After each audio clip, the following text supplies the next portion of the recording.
Good morning, students. Welcome to the third semester of your optional English course.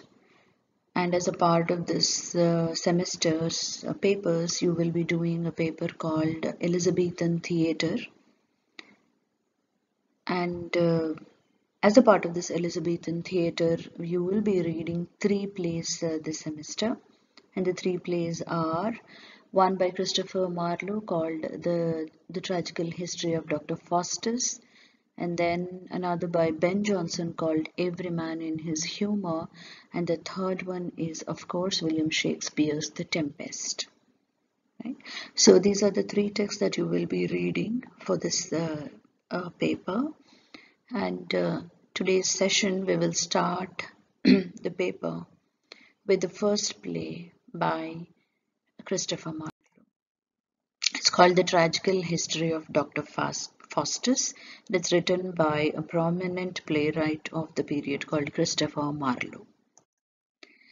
So what are we going to do in this semester, in this paper?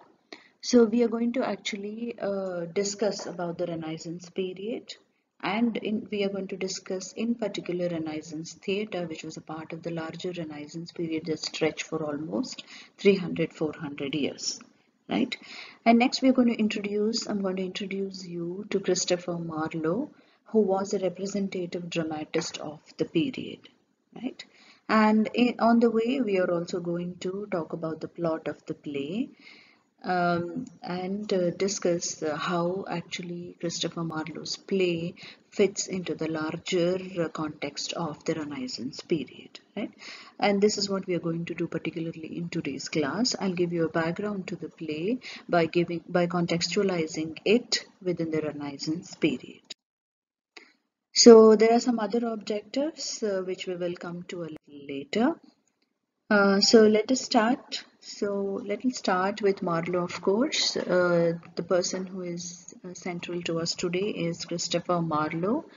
Marlowe was an English playwright, poet, and translator of the Elizabethan period. Don't get confused. We were talking about Renaissance and we are coming to Elizabethan period already. So let me tell you what it is exactly. So Renaissance period stretched for almost 300-400 years. And within that, a short period which corresponding with the rule of Elizabeth I in England is called as Elizabethan era. Okay, the period roughly corresponded with her rule in England.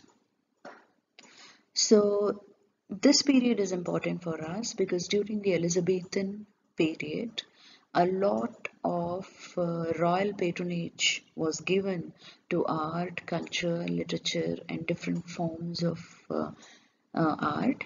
And theatre also received a particular patronage, particular emphasis from the royal and other noble patrons. So a lot of playwrights mushroomed during this period.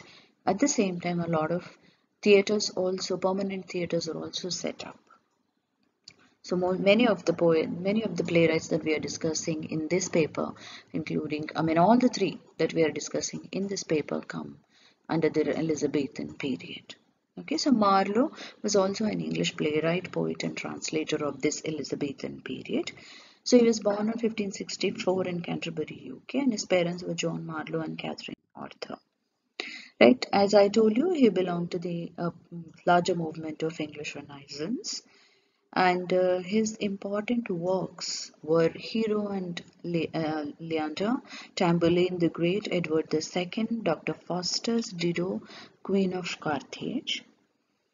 And a few of the other important things to mention about Marlowe is he belonged to a group of 16th century playwrights called University Wits. Okay, University Wits, Wits is W-I-T-S. They were called as University Wits because they belonged to universities. They were scholars in the universities. They were university educated, and their lenience, their shift towards secularism was also seen in their plays.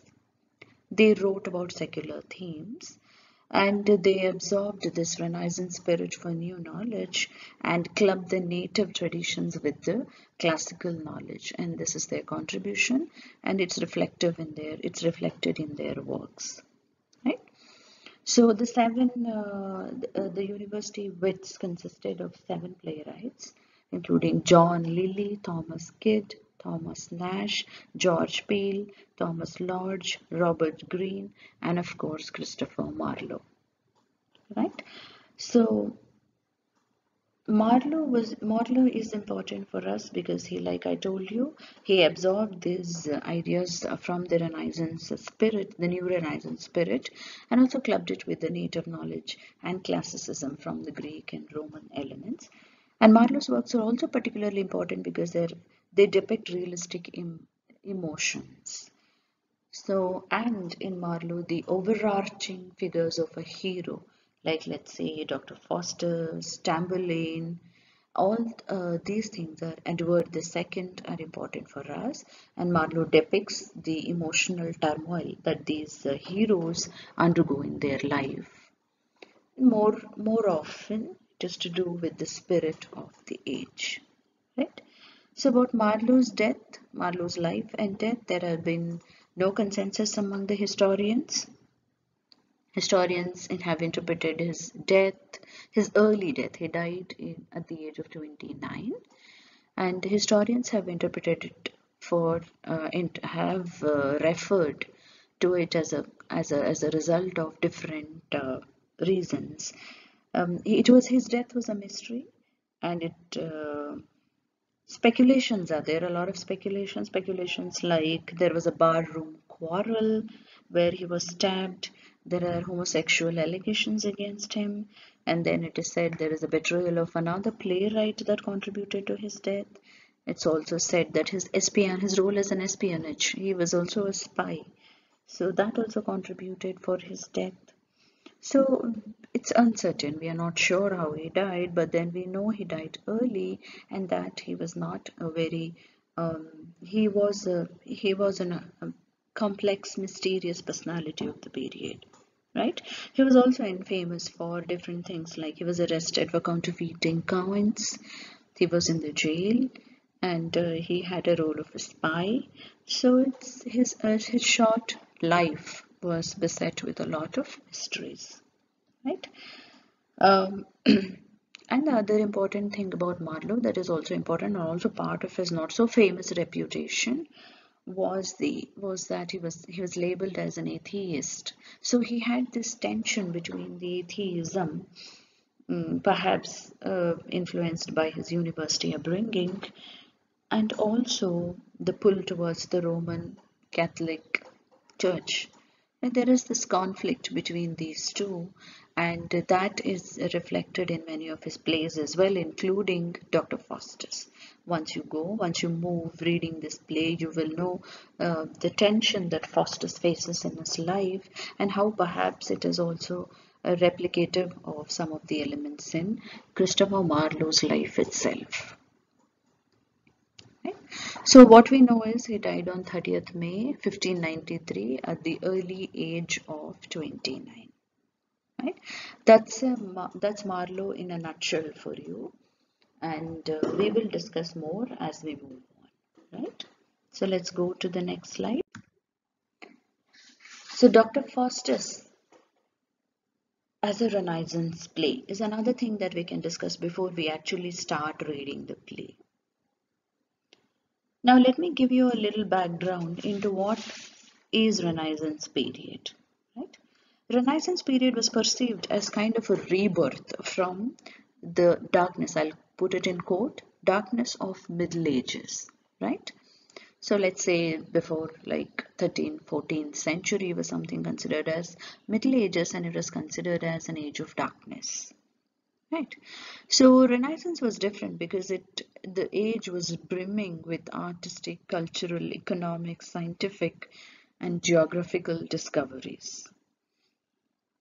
Classical forms of art were revived in this period. Greek and Roman forms of art and knowledge was given emphasis, and science was given thrust, with new ideas were circulated, and a very important thing to happen was the invention of printing press.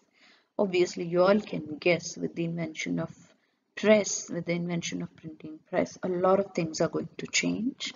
Ideas are going to be circulated, and now that there are new geographical discoveries happening, so these ideas are going to be exchanged between the new and the old, between Europe and the other parts of the world, and that is precisely what happened in the Renaissance period. Right? There was a spread of some kind of new knowledge. There was interest in Greek and Roman forms of art and culture. Art and culture, all these are characteristics of the Renaissance period. So where did it begin? So Renaissance actually started in Florence of Italy, and then spread to other parts of Italy first, and then spreading to other countries in Europe continent. So it spread to England, France, Germany, and all of the European countries, having its genesis in Florence of Italy. So another very, very important thing to remember is that there was a rise of humanism in the Renaissance period. There was this questioning of the supremacy of religion, right? Religion so far that was considered as sacrosanct, as something that cannot be transgressed, was questioned. There was a slow shift towards secularism. So there was this questioning spirit was rising in the Renaissance period. People did not want to easily accept the supremacy of God.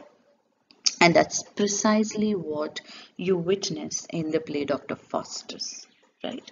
Dr. Faustus' quest for new knowledge, his aspirations to travel, his disregard for religious supremacy of the god, and his interest in science, explorations, all these are part of Renaissance, and this is precisely why Dr. Faustus play could be easily situated within the Renaissance spirit of the period, right? So Dr. Faustus wanted to rise against the restrictions on mankind, and he is an example of the complexities of human longing, and it's all well captured so well, so beautifully in the play Dr. Faustus, right? So he's called as a Renaissance man. I'll put in quote. He could be called as a Renaissance man.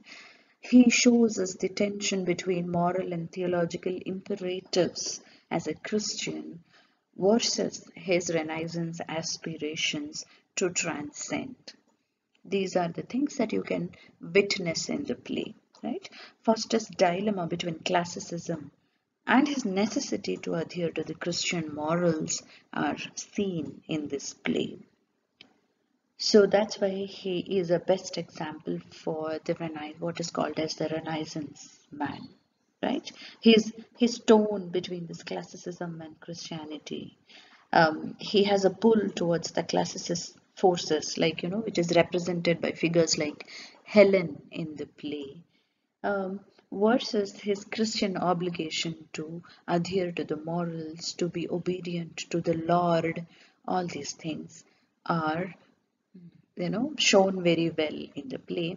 As we move on, we will see these aspects, right? For now, we will stop here, and